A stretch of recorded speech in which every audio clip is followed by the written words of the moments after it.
Hello and welcome back to another episode of the On the Sideline podcast with Jackson and Kyle. I'm joined here as always by the man who has a higher free throw percentage than a professional athlete, as long as that athlete is Ben Simmons. Kyle, how are you doing? I'm doing pretty good. You know, my fantasy Formula One team is absolutely killing it right now.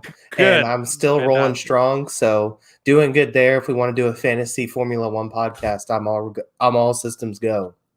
Yes. Okay. I'm sure you'll be getting tweets all day. Kyle, fantasy Formula One podcast. Please help join our. Honestly, wouldn't that be like the best thing to be like Twitter viral? Is just, become the Matthew Berry of some other sport. Like, just become the Matthew Berry of like professional cricket. Like, that seems the way to go. Yeah. I don't understand cricket. I don't either. And it seems like there's stuff I hear about, like games can last like days. Like cricket sounds like a made up sport. I'm not saying it is, but it does sound like a made up sport. Yeah, I don't know. I if anything lasts longer than like 5 hours, I'm out. And 5 hours is even stretching it. That's like a Red Sox Yankees game. So I can get into those, but Right. I don't know. I can't commit to like what do you do like when it's like the middle of the game and it's like, okay, well, it's like midnight. I got to go home. I don't understand how that works. Yeah, no idea. Maybe if there's any cricket fans in the chat or watching this after the fact, let us know. This is not a cricket podcast. This will be the first of 8 of these podcasts. We did this last year. It was a lot of fun, a lot of good heated arguments about this kind of stuff, which is always a blast. So feel free to let us know why we're stupid in the comments below. But we're going to be previewing the AFC North. And the way that we're going to do it is I have a formula. I'm going to explain that in just 1 second. And Kyle is going to he's going to rank each division or rank each team in each division. And then I'll talk about the team itself using my formula to figure out how many wins they're going to get. Did I explain that right, Kyle? Yeah, that sounds good. And then one of the things last year, too, is I also ranked all the divisions from 1 through 8 as well, which leads us here to the AFC North, and starting with the AFC North because I had this ranked as the number 1 division in football.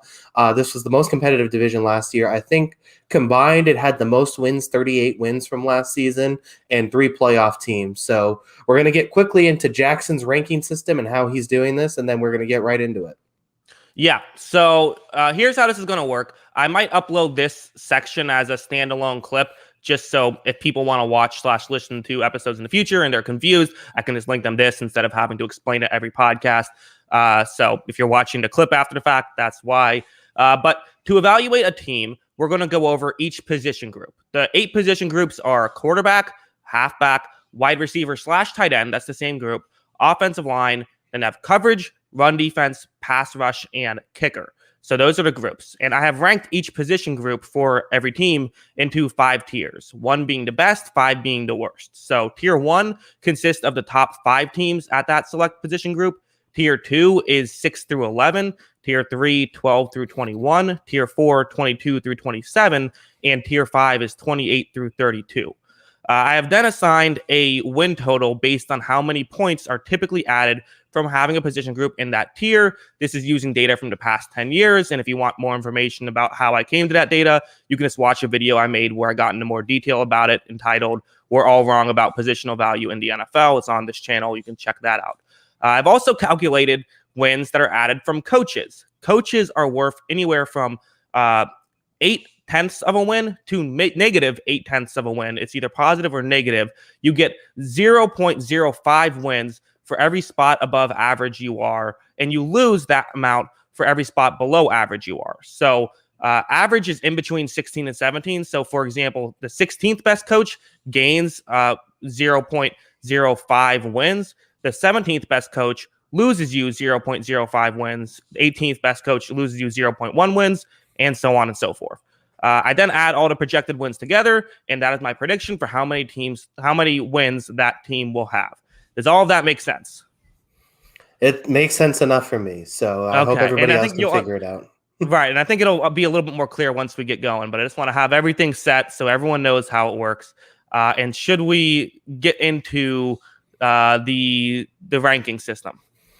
Yeah. So we'll go ahead and get right into this. Like I said, this was the division I had ranked the best in football from last season.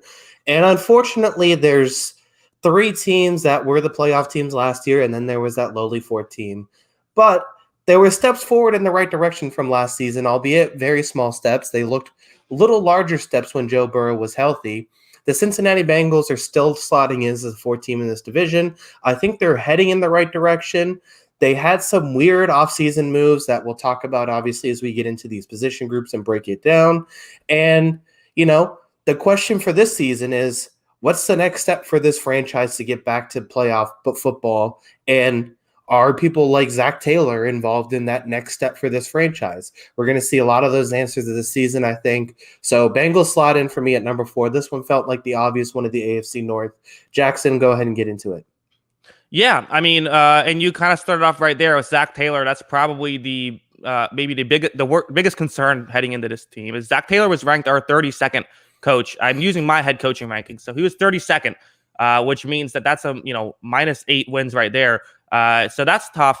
But the bright side is for the Bengals, you have Joe Burrow, who's really good.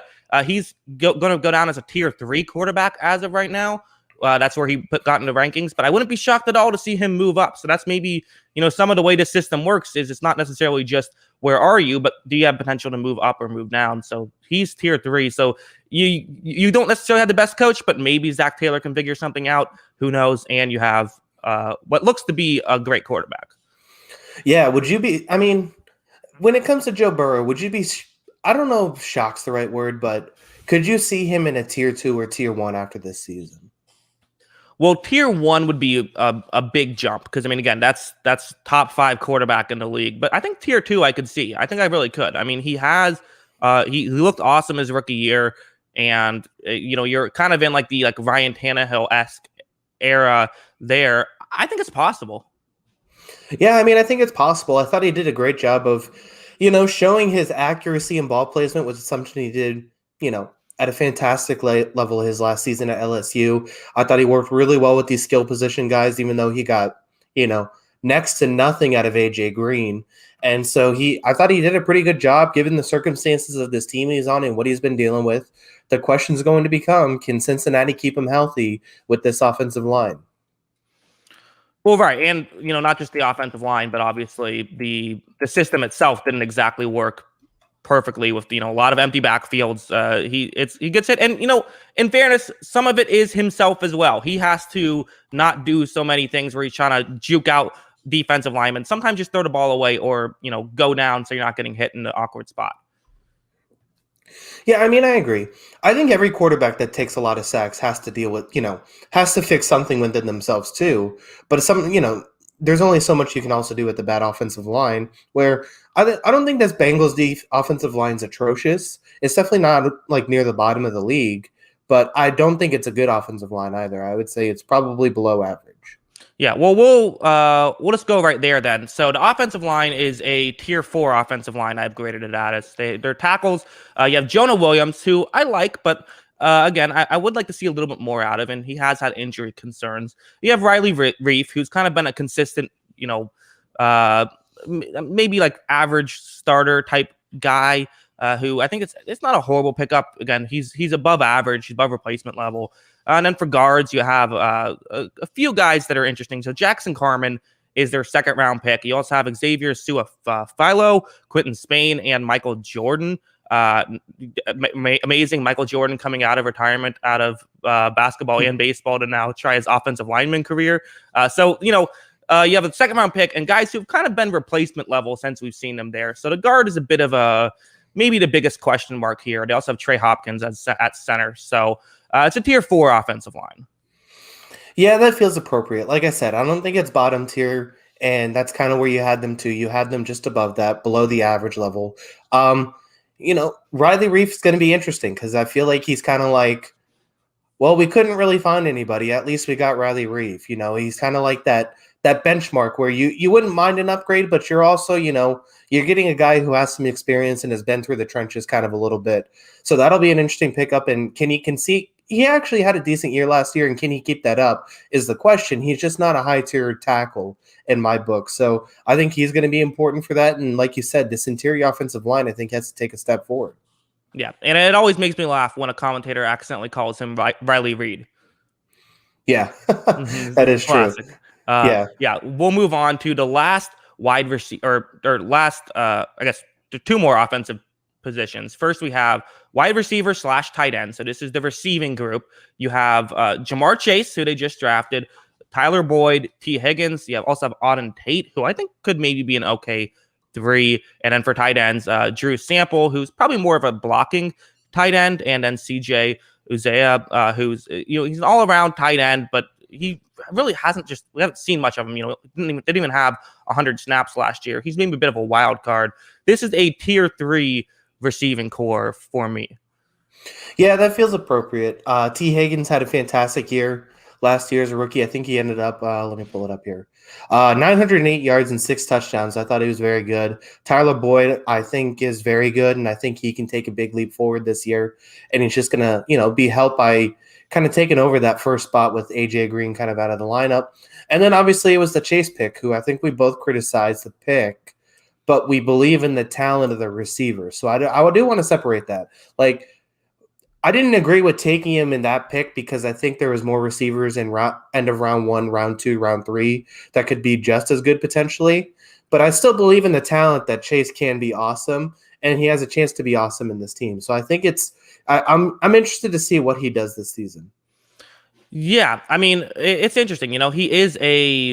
Chase is a very talented. I think it'll work well. We both had our concerns about the pick, but at the same time, I think we both were also like, he's a great receiver, and it should work out really well. One thing I noticed, sort of looking back and watching tape, is Burrow loves to make his receivers make these contested catches, which Chase is awesome at. His ability to make a tough catch is great, and that's why they have such a good chemistry together. So I think it could work out really well. And this is definitely another group that I could see getting into like a tier 2 or a tier 1. Maybe tier 1 could be tough, but I could easily see it being a tier 2 if Chase does turn into that number 1 receiver that we're hoping he will be. But, he's a rookie, might take a minute. So I think tier 3 feels appropriate. Wouldn't it be interesting? Like, couldn't this be kind of like CD Lamb's first year, where almost like, Boyd and Higgins have the experience, so they're going to get some touches there. And then Chase just all of a sudden has this space because, Boyd and Higgins are getting that sort of attention, and he just has a couple big games off of it. Yeah, I could see that. I could definitely see something like that happening. We'll also talk about halfbacks just to finish out the offense. You have Joe Mixon, who I like. I don't think he's a good halfback, I would say. You also have Samay Pinair, who only 209 snaps last year, and seems like more of just mostly a runner, but still that's an important factor in a halfback. They also got Puka Williams, who is someone I was high on, who didn't get drafted, but maybe there's some hope there. So it ends up being a tier 3 halfback crew as well. It was 13th, so it was only a couple spots away from tier 2. So that's where they're at, bringing their offense to 17th overall. Yeah, I mean, I think their offense is definitely going to be interesting. I think this could be a fun group to watch. If the offensive line can just hold up a little bit, there's a lot of skill on this team. I like Mixon. Hopefully he's healthy this season. And then I believe, I know you don't watch college football, but I believe the name is Samaje Perine. We'll work on that. We'll get IT on that to find out the correct pronunciation. Okay.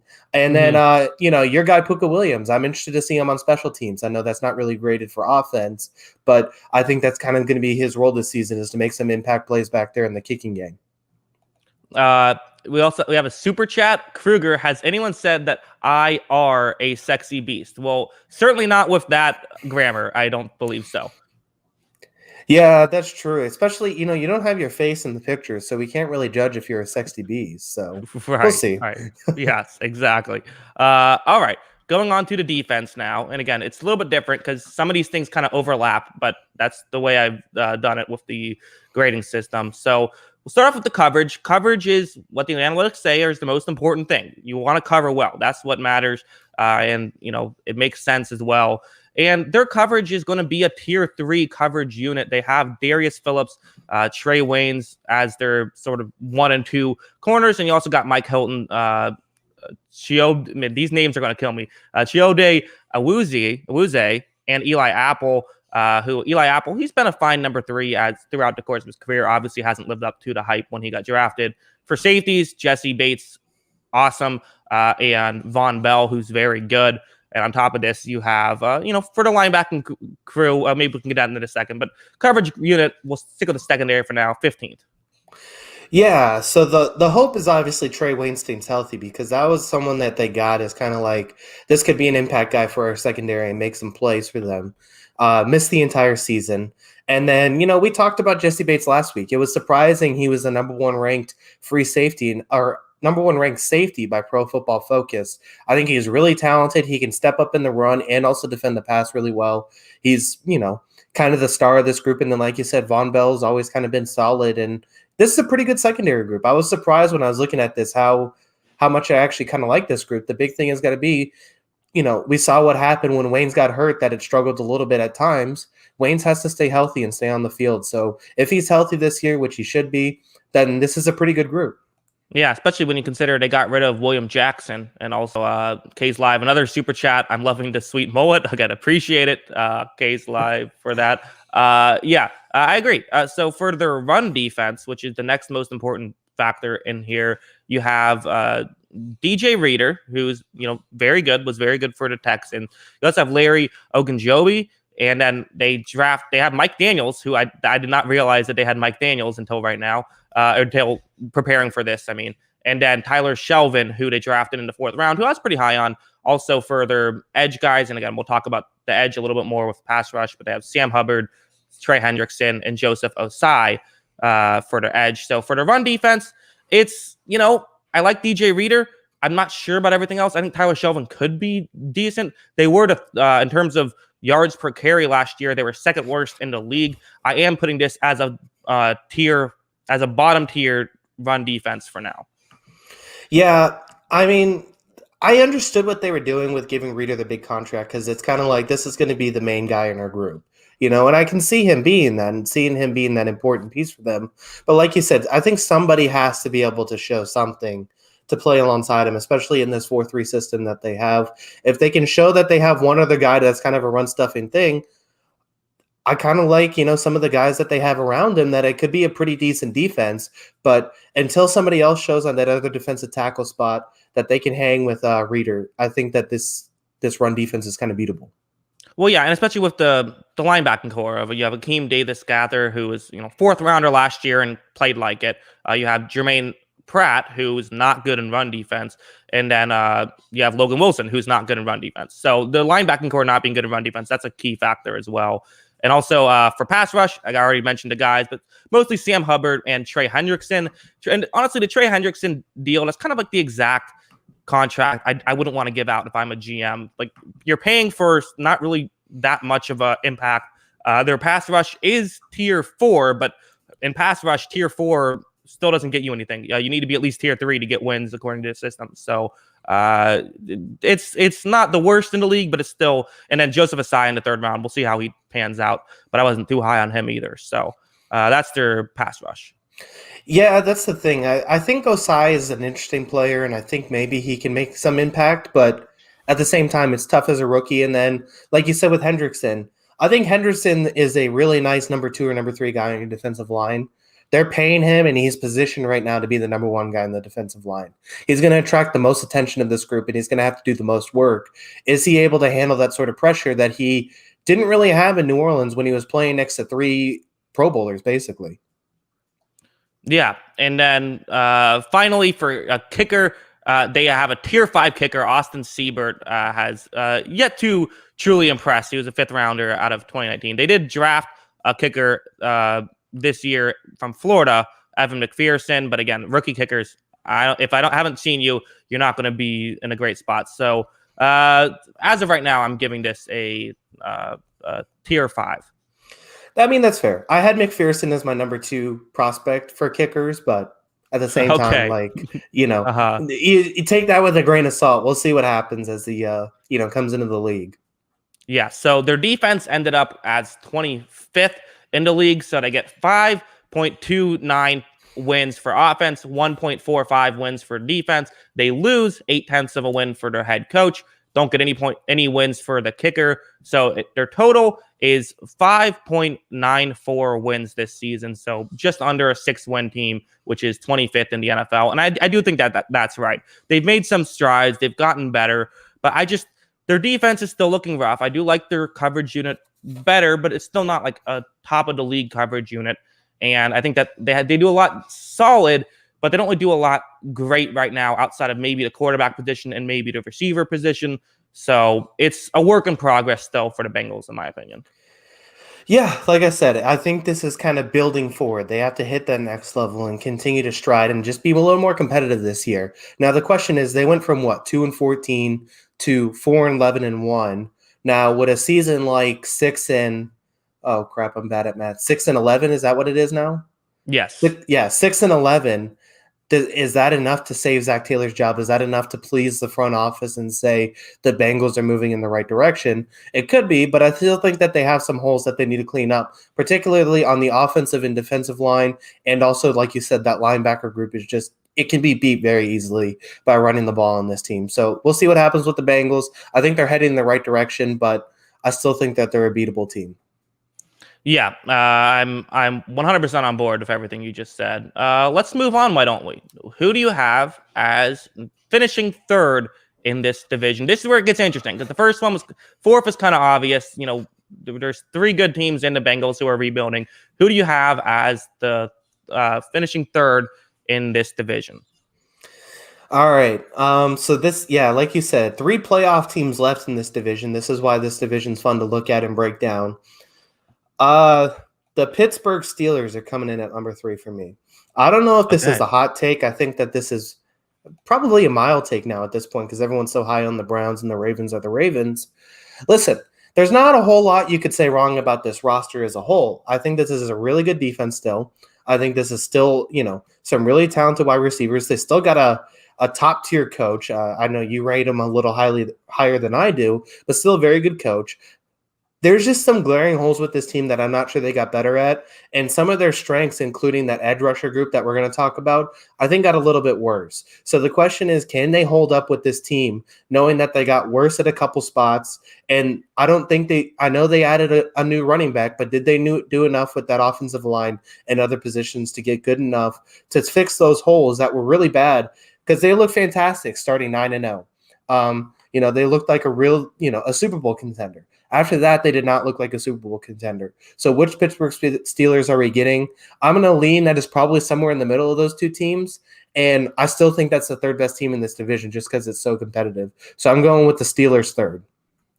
Yeah, I mean, this is, again, they don't feel like finishing third in their division team, but it just kind of goes to the, where the other two teams are at. I also have them as third. They're within a win of who I have at second. So it is close. But let's get into it. First off, you have Mike Tomlin, who I'm a huge fan of. I have him as my second favorite coach in the NFL. That adds 3/4 of a win right there. Ben Roethlisberger did make tier 3, so that's another 1.99 wins right there. So, the quarterback, not what he once was, but still had his moments last year. I think Roethlisberger, it's almost become underrated at this point. People act like he was completely washed up. He had his moments. He was kind of a game manager, but there is value in that. And I think Tomlin is just great. Yeah. I mean, look, for Big Ben, for where he is in his career at his age and what he's been able to do, I thought he came in and did exactly what he needed to do for this team to win a lot of games and be really competitive. He didn't turn the ball over. He managed the game, and he got the ball to his playmakers. I just thought that the issues with the Steelers' offense aren't on Big Ben, but it's not like he's Big Ben of 2000, even 2018 Big Ben winner. I think that was the year he led the league in passing yards. He's not able to elevate this group like he could in the past. So I think that because of that and that there's still holes in this offense, I think it just made him look worse than what he is. I still think he's a good quarterback, but there's still just too many holes in this offense that I trust him enough to be able to elevate this to compete with Cleveland or Baltimore right now. Yeah. The nice thing is they did make some improvements. Their running game was horrible last year, and now they added Najee Harris. Then they still have Kevin Ballage and Benny Snell. So I think those guys are better off when they don't have to be the number one guy. I like Najee Harris enough. It's a tier 3 running back room, whereas without it would be easily tier 5. So that helps a lot. You also have for their wide receiver / tight end group, you have a plethora of options here. Juju Smith-Schuster, Chase Claypool, Deontay Johnson, James Washington, Eric Ebron, and Pat Freiermuth, all guys who, I think could be really good. The question is sort of, do you have the high-end guys? Juju Smith-Schuster and Chase Claypool have shown they can be like good twos. Can they be a one? We saw Juju. Well, we haven't really seen them be like a true number one option ever. So as of right now, that's also tier 3. Yeah, I mean, I think this is still tier 3 right now, but I have a hot take. I don't know if this is hot.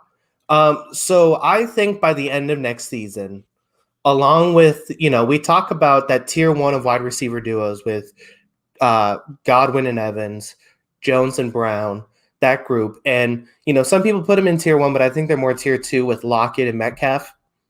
I think Claypool and Deontay Johnson end up in that conversation next season. I think these two are incredible talents. I think that they're really good, and I think they do a lot of really good things for this offense. And I think they're both going to have over 1,000 yards next season. So I think that Johnson and Claypool end up in that conversation of best wide receiver duos in the NFL. Interesting. So I'm not sure. I mean, I suppose it's possible. So, but this also part of the issue might be, you have James Washington. I think James Washington's underrated. He's the guy who comes in and gets like the third down catch. And Juju Smith-Schuster, Eric Ebron. So are these guys, it'd be hard for both Claypool and Johnson to just get enough targets to get 1,000 yards if all the other guys here. Yeah, I mean, that's the thing is that they have such depth of options that they can go to. I think they have, 4 guys here for over 50 receptions, 6 guys for over 30 receptions on the year, which is, really good. I just think that they're special. I think Deontay Johnson's awesome. I just enjoy watching him play for Pittsburgh all the time. And that pains me to say as a Patriots fan, but he is really good and a really skilled receiver. I think he hits that level as a tier 1 receiver potentially, or at least tier 2. And then I think Claypool is going to be up there with him taking that leap too. Yep, it's possible. Johnson did have over 900 yards last year, so it's not crazy. But I would still say I haven't seen either one of them be like, oh yeah, that's a top 20 receiver in the league. I haven't seen that yet from anyone on this roster. That's fair. I mean, like I said, it would take a leap, and that's why it's kind of a hot take. But yeah, I still think it's a pretty good group overall, and it's really dangerous. Yeah. What's also dangerous in the other way is their offensive line. How's that for a transition? This is a tier 5 offensive line. And the difference about so there's a couple things to like about the Steelers offensive line. They do have David DeCastro and Kevin Dotson at guard. But kind of my thought is, it's similar to the Bengals offensive line, but Cincinnati has good tackles. And I'd always take the offensive line with good tackles and the suspect, interior than the solid interior but suspect tackles. They have Okafor, who is not great. Zach Banner, who has only had 302 snaps in 4 years. He's shown flashes, but he's probably replacement level. And then for center, you have looks like it could be a competition between Kendrick Green, a third rounder, and JC Hasnauer. So there's some concerns for the offensive line. Yeah, concerns is putting it mildly, because this is the reason why I have him down in third, because, it was shocking to see actually that this team was, they only got sacked 14 times last season. That was a little surprising to see, but a lot of it had to do with the quick passing game that they were running and short passing game that they were running. And I mean, part of me thinks that the short passing game combined with their lack of running game was simply just because they didn't trust this offensive line. And I still don't trust this offensive line to get it done. And it's part of the reason why I'm concerned about this team. I don't think this offensive line is going to be good. And, I think that they, help themselves in the running game a little bit by getting a better running back. But at the same time, he's not getting any help from the guys in front of him. And I wonder if that's going to jeopardize him early in his first season. Yeah, I agree. So that puts their offensive line, their offense ends up being tier 3, everything except for O-line, which is tier 5. So that puts them at 22nd in the league, according to this. So we can switch over to defense now. So their coverage is another tier 3. So there are a lot of tier 3s for Pittsburgh. They don't have a ton of holes, a couple, but they have Justin Lane, who was a third round pick and wasn't great in just 122 or 2019 third round pick. Gave up a 117.7 passer rating, but limited sample size. But you also have Joe Hayden, who's older but solid, Cameron Sutton, and then their safety group is really what makes it work. With you have Minkah Fitzpatrick, obviously, and Terrell Edmonds, and even I'm interested to see what Devin Bush does, and we'll get into that a little bit more with run defense. But they end up as a mediocre coverage unit. Yeah, I mean, this is the problem that I have is that I don't think these corners are fantastic. And, I don't think it's Minnesota level bad from last year where despite having really good safeties, they had just atrocious corner play that killed the defense. Hmm. But it's getting close to that category because, I mean, you would probably argue that if you separated it, this is a tier what? Tier one safety group and a tier four cornerback group. I mean, is that fair? Something like that. Yeah. Yeah, so I mean, I'm curious to see how that works out for them, especially maybe there's a chance they're not getting as consistent of a pass rush this season, and if then it's not as consistent of a pass rush from this group, can these corners hold up? Yeah. I mean, I think it's a reasonable concern. Let's talk about the pass rush. I mean, we can kind of talk about, we'll do the pass rush and run defense together because we go over a lot of the same stuff. They're both tier one.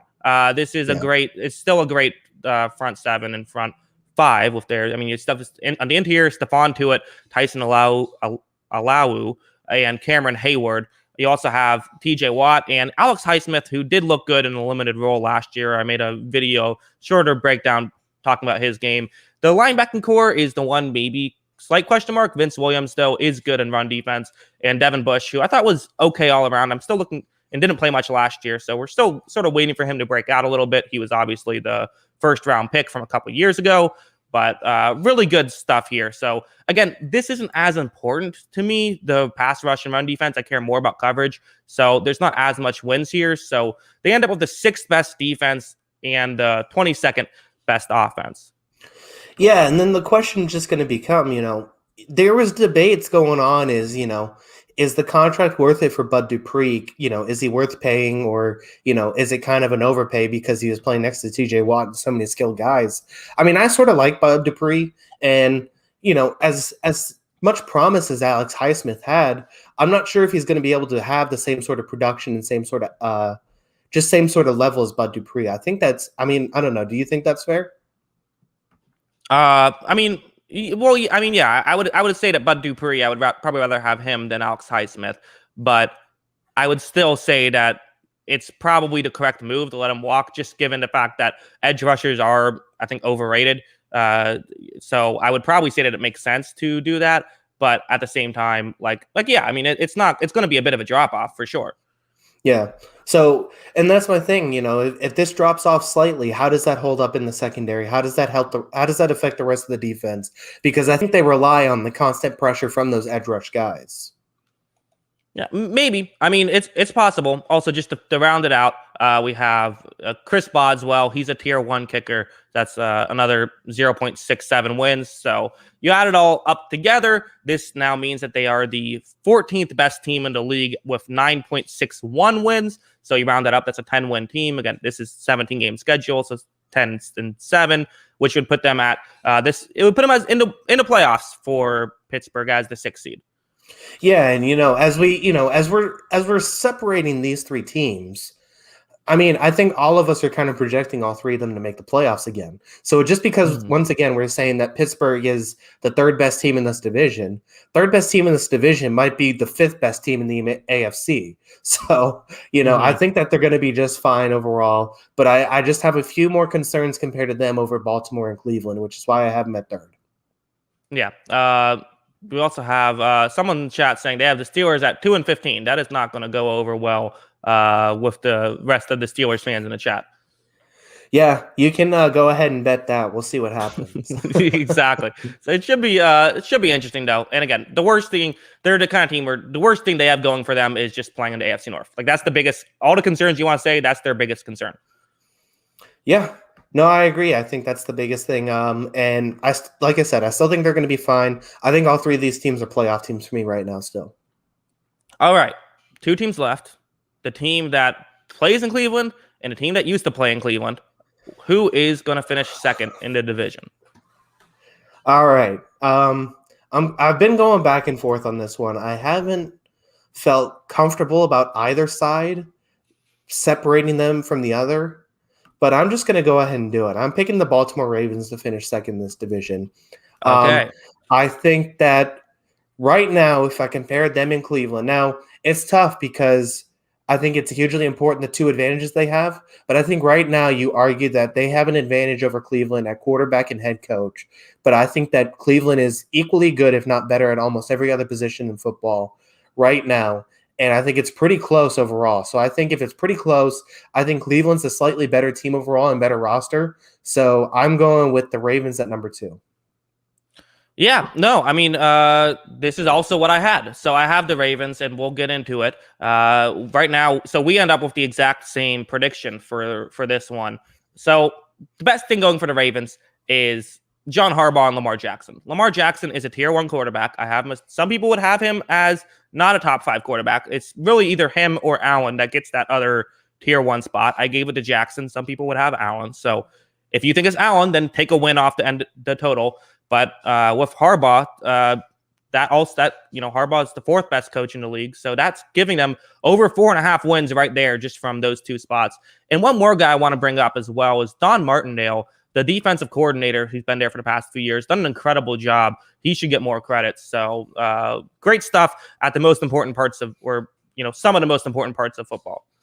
Yeah, I mean, this is a group that has especially a coaching staff that has been around for a while and just continue to have good results. I had Lamar Jackson just behind Josh Allen based off of last season, but I could also see the argument. I think we talked about it during that quarterback episode that 3 through, I want to say it was like 6 was really debatable. And you could argue with me all of those guys. Actually, I think I had Allen 4, Russell Wilson 5, and then Lamar 6. But anyway, we can go back and forth on that one.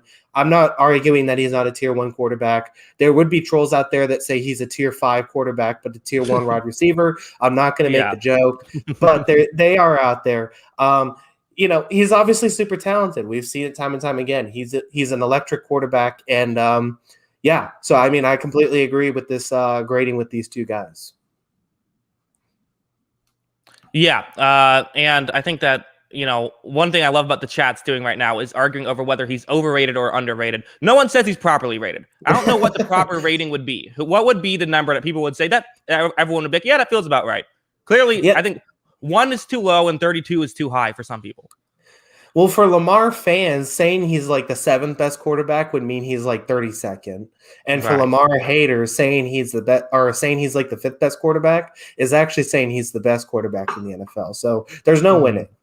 Yeah, there isn't. And one thing I talked about a lot with Lamar is out of the bottom 5 receiving cores in the league last year, 4 of them ended up being bottom 6 offenses. The other was the Baltimore Ravens, who were, I believe, like 13th best. The receiving core he had and still made it work. We'll talk about it now because they made some improvements. They still have Marquise Brown there. They also added Sammy Watkins, who's a wild card. They have Rashad Bateman, who I like. I think he could be good, but is a rookie wide receiver. Those are notoriously difficult to evaluate. They drafted Devin Duvernay last year, who we're still waiting to see what he can do. Miles Boykin as well. And then Mark Andrews is still probably their number 1 option, but he's a tight end, so that's kind of a bit of a concern. They've improved their wide receiving core, but I can't put it above a tier 4 right now. Yeah, I mean, Andrew's step back kind of made this offense really hard to judge, right? I just felt like the passing game was off because Andrews, in my mind, took a step back from 2 years ago where he was just awesome. It seemed like on every game he was coming up big for them. And then the rest of the guys, like you said, rookie wide receivers, who kind of knows? It's kind of up in the air what they're going to turn out to be. I like parts of Baseman's game, but I could also see, big wide receiver struggles to get open in the modern NFL. But we'll see what happens with him. Overall, I think he is going to be pretty good overall still. And yeah, I mean, Sammy Watkins, when he's on the field, still kind of produces a little bit here and there, and that's interesting. And then another guy I'm looking at is maybe Devin Duvernay steps up and makes some plays. He's a guy who's electric in the return game. I'm a fan of his, and maybe he comes up and makes a couple big plays for this offense. Yeah, we also have a scorching hot take in the chat. OBJ greater than Watkins. I mean, let's calm down with the scorching hot takes for a second. Oh man, going crazy here. Yes. Also, I just realized I still had the wrong banner up. So apologies if anyone's just now, scrolling through after the fact and realize it's the wrong thing. Just go back a few minutes. But yeah. So there you go for that. Now we're going on for the rest of the offense. You have halfbacks. They end up as this is tier 4, but it's barely tier 4. It could have been tier 3. It's 1 spot away from tier 3 with J.K. Dobbins and Gus Edwards, who, only played under 400 snaps last year, but was good. It's good. I mean, there's a lot of good running backs in the league, so it's not a bad halfback crew. It's probably close. It probably should be tier 3, but again, can only have so many teams in the tiers. And then for their offensive line, I like Alejandro Villanueva. I mean, he's mostly just good at pass blocking, but he is a left tackle. And, I'm going to let you in on a little secret. The Ravens do pass the ball from time to time, despite what Twitter will tell you. So that still does help. You also have Ronnie Stanley, who is, elite. And then for their guards, you have Kevin Zeitler. You have Ben Powers. They drafted Ben Cleveland, big country, in the 3rd round. And then for center, it'll be either Bradley Bozeman or Patrick McCarry. So the offensive line is a tier 3 offensive line. Yeah, I mean, and the big thing was that this interior group kind of took a step back last season, what kind of hurt him, and then they immediately go and get Zeitler and say everything's fine. Now, they're going to hope that Zeitler's issues last season where, it wasn't that he was bad last year. He was just kind of average where he's always been good or very good. They're going to hope he gets back to that good to very good level to improve this interior group. But that's not, I think they're going to be fine overall in the interior offensive line. And yeah, I think Villanueva is still solid. I still think he knows what he's doing over there. And I think he's going to be just fine at right tackle. And hopefully, Ronnie Stanley comes back healthy and is ready to go. And then this is a pretty good offensive line all of a sudden again. And then going back to the running backs, if you put their numbers together, Dobbins and Edwards, and then obviously you throw Jackson in there, who had over 1,000 rushing yards last season once again, Dobbins and Edwards had over 1,500 yards rushing, averaged 5.5 yards a carry, had 15 touchdowns combined. So, I mean, they're a good duo 1-2. It's just none of them look like really the great back. So it'll be interesting to see if maybe, Dobbins takes that next leap forward in year 2. Yeah, and plus part of it is just like, how do you evaluate these guys with Lamar Jackson as he obviously helps the running game so much that, like, how do you separate it? The other thing, the Ravens a lot of their talent is pretty much just Lamar Jackson, and they have Lamar Jackson and they cover well. So we'll talk about the coverage. It's a tier 1 coverage unit. You still have Marlon Humphrey. You still have Marcus Peters. They drafted Shaun Wade in the 5th round, who a lot of people think could be a good slot corner for them. Their safeties, you have Chuck Clark, who's been good for a minute now, and Deshaun Elliott, who had a good first season. Everyone was wondering, well, why do you move on from Earl Thomas? Well, Elliott was solid. He wasn't spectacular. The only real issues I have with their coverage is that LJ Fort, who was fine, and then Patrick Queen, who was just not good at all last year. So, again, rookie, I think he'll get better. He did start to show some improvements towards the end of the season, but how much better and how quickly? So, still a tier 1 coverage unit, though, and I think it's pretty easy to call them a tier 1. Yeah, they got depth at cornerback. Obviously, I'm still a Jimmy Smith guy. He's still really good, I think. Mm-hmm. And he's the number 3 guy on this roster. So, and then, like you said, Shaun Wade, he showed really good stuff when he was the number 3 corner behind Arnett and Okudah. Sorry. Behind Okudah and Arnett, he was really good as the Ohio State number 3 corner. That at times he looked like the best corner on the field with those 2 guys on it. He takes over the number 1 role at Ohio State this past season, looks atrocious. So maybe he's just destined to be that slot guy, and maybe he becomes very good at it and that pick pans out. But this team just has depth for days at those positions. I think they're really dangerous there. And then, like you said, with those interior linebackers, like you said, Fort's fine. Coverage-wise, Queen has to take a step forward. I mean, I thought him getting any consideration, and he actually got a vote for Defensive Rookie of the Year, was a complete jump.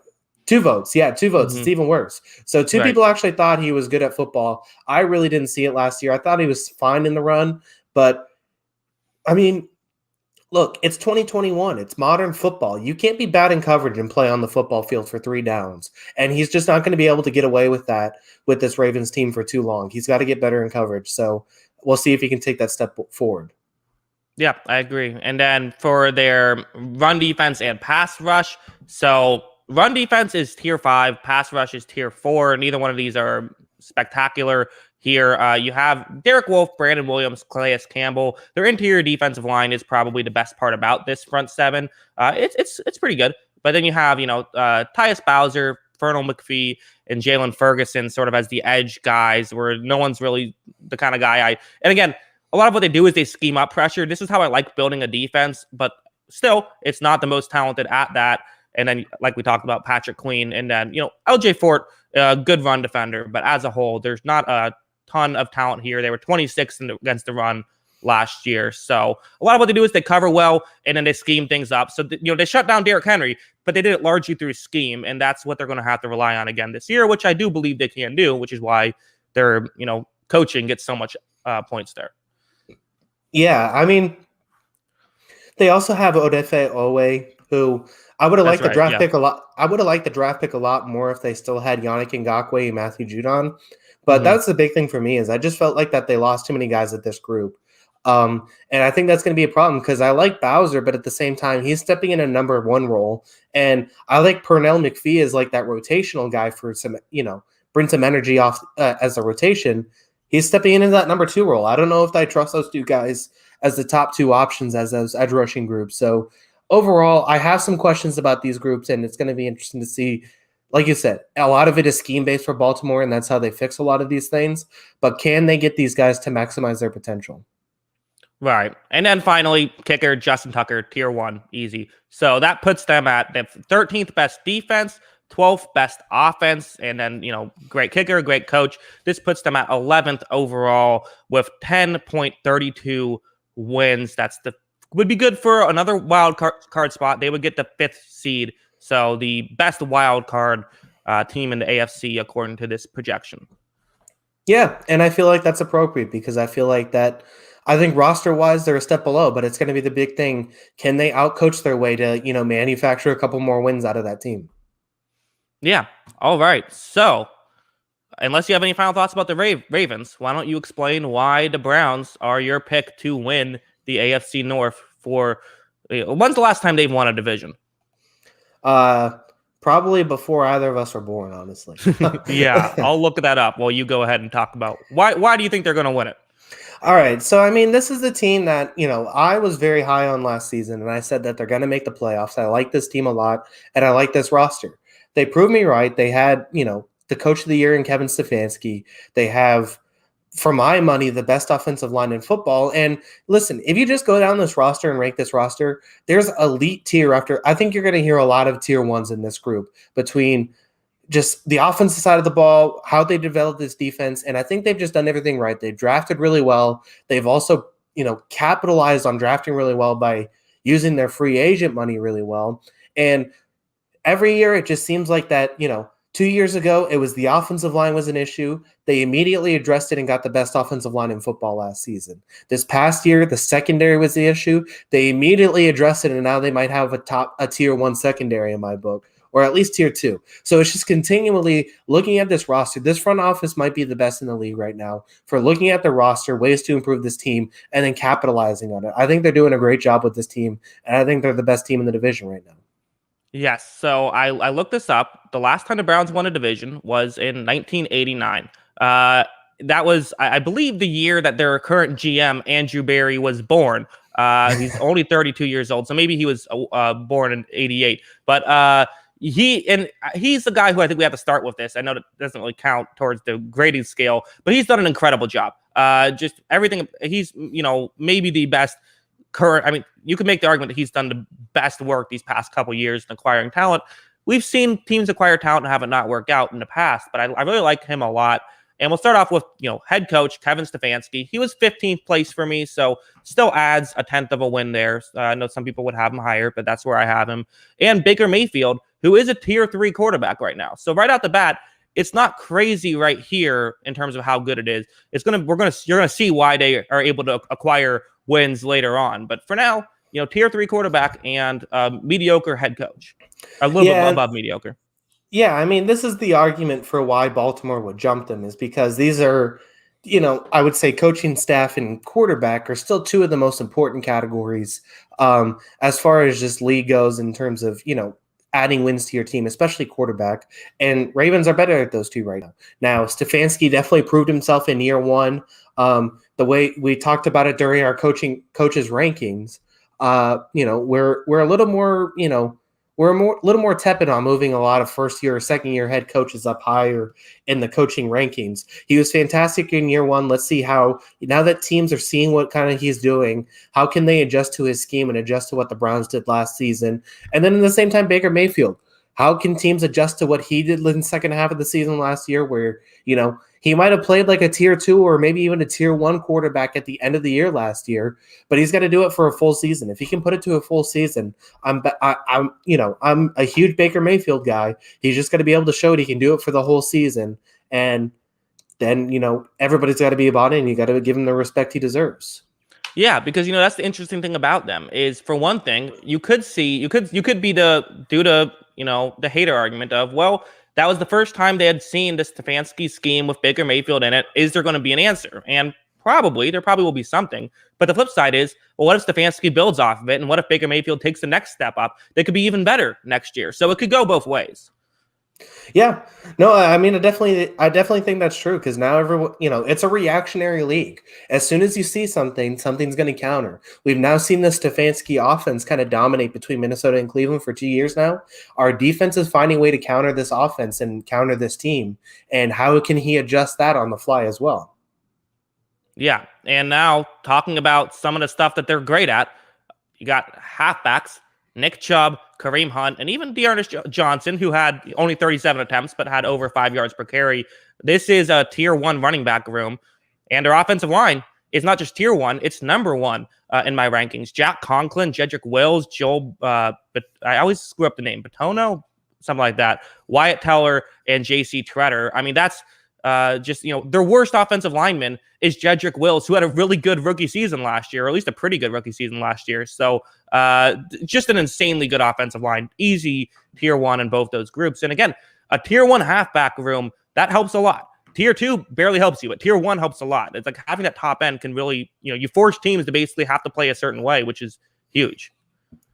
Yeah, and that offensive line adds to it too, which is, I think Pro Football Focus ranked them as the best offensive line in the league last season, and I think that they're pretty much in that category, no doubt for me. I think that if not number 1, they're top 3 or 4 for everybody in the league. I think they're that special. Like you said, Chubb is obviously great. Getting Kareem Hunt as that backup guy and capitalizing on that situation to be able to get him just makes this team even more dangerous. Excuse me. And then, when he's on the field too, I got to give credit to Andy Janovich too, one of the longtime fieldbacks who's also a very good fullback and adds to this blocking group too when they want to run the ball and get really big.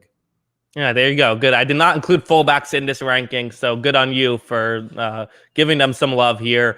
Also, for their wide receiver / tight end grouping, you have Odell, you have Jarvis Landry. You also have Rashad Higgins, who is good. I mean, he had just under 599 yards last year. And then Donovan Peoples-Jones, I thought, had flashes, even if the bulk stats just 304 yards.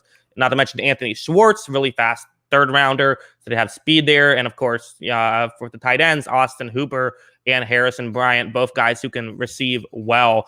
This is another one where it made the cut. This is 5th place. This is tier 1 as well. So their offense, full of tier 1s outside of the quarterback room, which makes it the 2nd best offense in the league, despite a tier 3 quarterback. They're adding 9.8 total wins just on offense alone. This offense is loaded.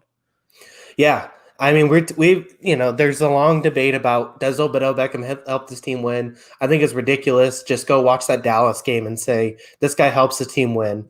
I think he's really talented. Obviously, Jarvis Landry, just, consummate professional almost. He's just fantastic, I think, at what he does. Rashad Higgins, I really liked last year too. Austin Hooper, maybe slightly overpaid, but still produces on the field as a tight end. I still think he's very good. And then you just look at the depth of this group.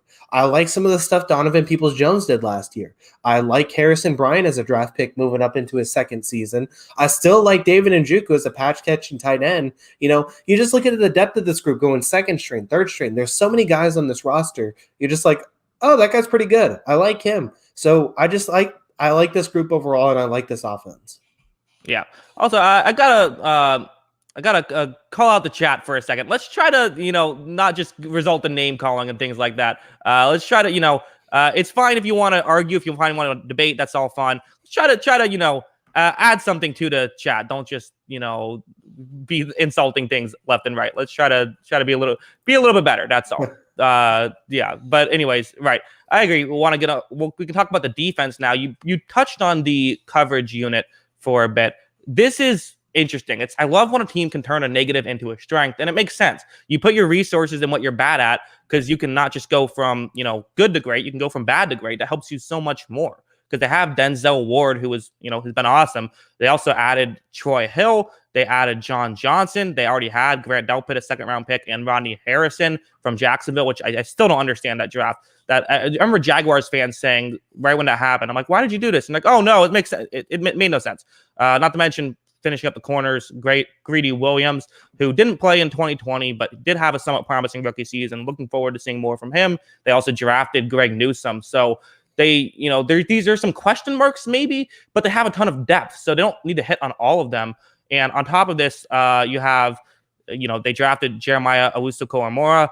They have Sion Taki, I believe, who is, more of a run guy than kind of a meh coverage type guy.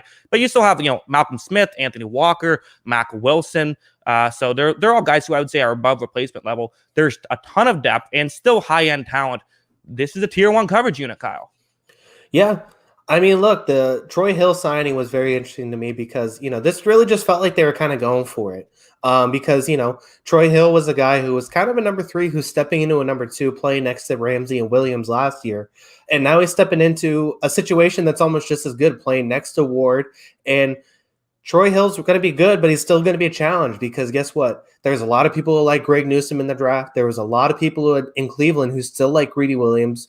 There's still a lot of people in Cleveland that like Grant Delpit, and hopefully he's healthy this season. And then you go on and get John Johnson, who's a premier safety, I think, in my book, and pair him next to Ronnie Harrison, who's a very good safety as well. So you just continue to go down this roster, and it's like they just continually get better at everything, it seems like. There's just not a lot of weaknesses to this group. And at the very least, like you said, if one thing doesn't work out, they still have 2 or 3 options behind them.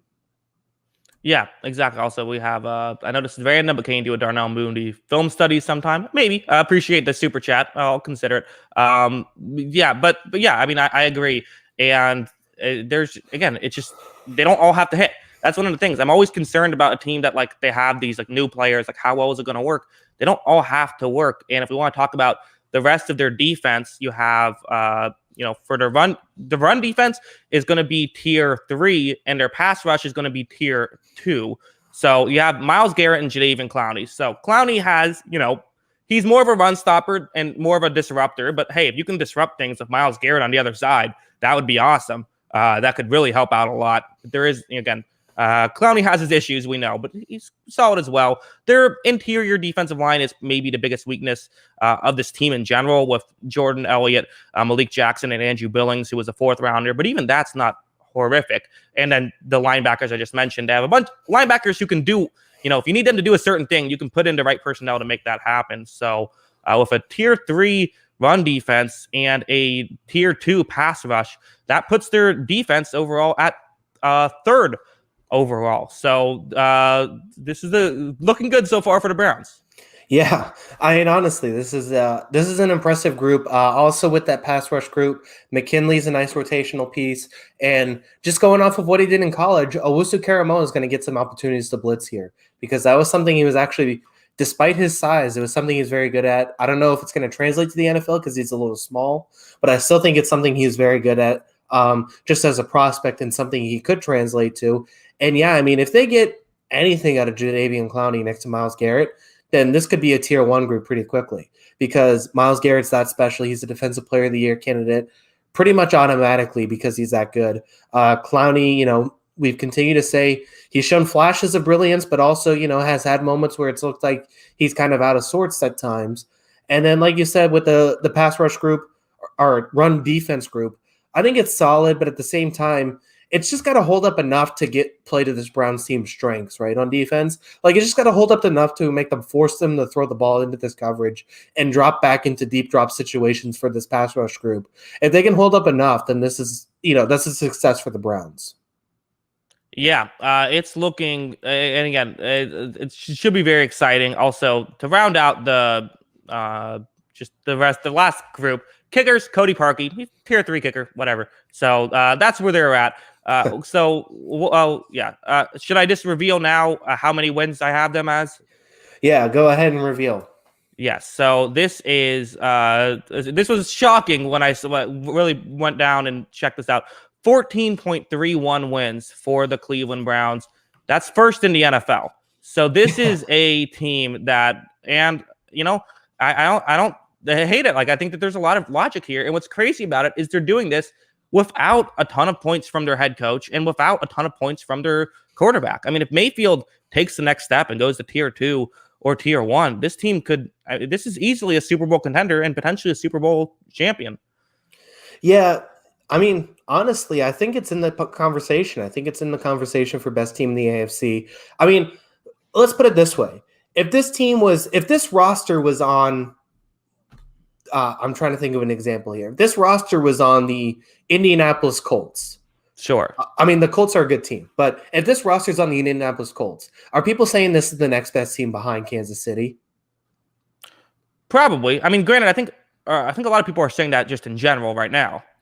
Yeah, I think the only people who are doubting the Browns right now are people who see the name Cleveland Browns and instantly get terrified. It's a real concern. It is. And, yeah. We all got burned. We didn't all get burned, but a lot of us got burned a couple years ago when, the Browns, that was the year that they added Odell Beckham Jr. and all of that stuff.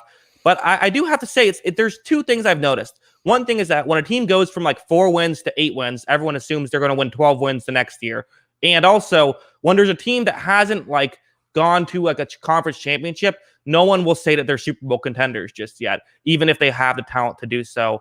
That's something I've noticed. It's like it's almost like one of those jobs where it's like, every job it'll say like entry level, but you need 5 years experience. Like, how do you get experience if you can't get an entry level job? And that kind of how it feels with football teams that are championship contenders.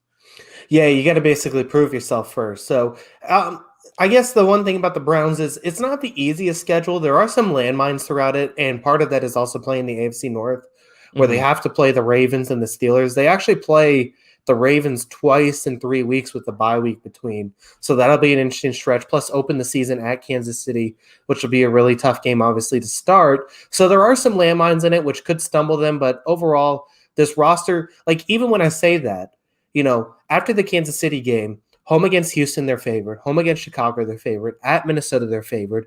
At the Chargers, they're favored. Home against the Cardinals, they're probably favored. Home against the Broncos, they're favored. Home against Pittsburgh, they're probably favored. At Cincinnati, they're probably favored. At New England, they're probably favored. Home against Detroit, they're probably favored. So you're probably looking at Week 12 at Baltimore, where the first game you're looking at that this team might not be the favorite in the game because, it's Baltimore on the road. So I don't think it's the easiest schedule in the book, but at the same time, this roster is so much talented than the teams around them.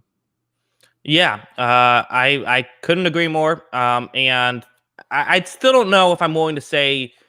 I literally just mean I don't know if I've decided if they're my Super Bowl pick just yet. But I mean, they probably are. I have them as they're best on the. I need to come up with some sort of name for this system, but they're number one on the system. And like, I don't know, why not say that they're the Super Bowl contender? Like, why not say they're number one? I mean, they have. There's really, I don't know a good reason that it's coming at me. It's like, oh yeah, this is why they won't win a Super Bowl. I can think of something for every other team except for Cleveland right now. Well, I guess the reason why they wouldn't win a Super Bowl is that, Patrick Mahomes is who they'd play in the the AFC Championship, right? Like, I guess we'll talk more about it once we get to the Chiefs, but it's not just Patrick Mahomes. It's not just football isn't a 2-player sport. No, I agree, but just looking, I think that's the big question is, can Baker hit that level where, like I said, as we were talking about quarterback, at the end of the year, he was playing at a tier 2 level. If we did our rankings based off the last half of the season, he's probably in that, I think, 8 to 12 range rather than I think we had him at 16th overall. So if he's in that 8 to 12 range at quarterback, that's easily putting this team in the best position. But we got to see that Baker Mayfield for the whole season. And that's coming from a huge Baker Mayfield fan. Like I said, I'm high on him as a quarterback. I'm high on the personality. I like everything that he does on a football field. But we just need to see it for the whole season where he's not, turning the ball over and making mistakes, which he did at the very end of the season and turned the Browns into a really good team. Yeah, I mean, I guess I just kind of disagree a little bit with the fact that I don't think that they need Baker to be great. I think if Baker's a tier 3 quarterback, I think this team can win a Super Bowl. I think that they have that much talent around him. Okay, let me rephrase. If he plays, so I would say the first half of the season and his years before, he's probably playing like a tier 4 quarterback. If he's a Right. tier 4 quarterback, that's what bumps his team down. That's true. That would be tough. And I mean, 2 years ago we played like a tier 5 quarterback. So that's where things get a little bit tricky. And of course, there is the whole, oh, you can't win without Odell Beckham. How high are the ratings for the herd with Colin Cowherd if the next day if the Browns win the Super Bowl? He's gonna go crazy. He's gonna justify every reason why Baker Mayfield wasn't responsible for the Super Bowl. Exactly. It'll be right up there with the Skip Bayless after LeBron wins the NBA championship. Just great stuff.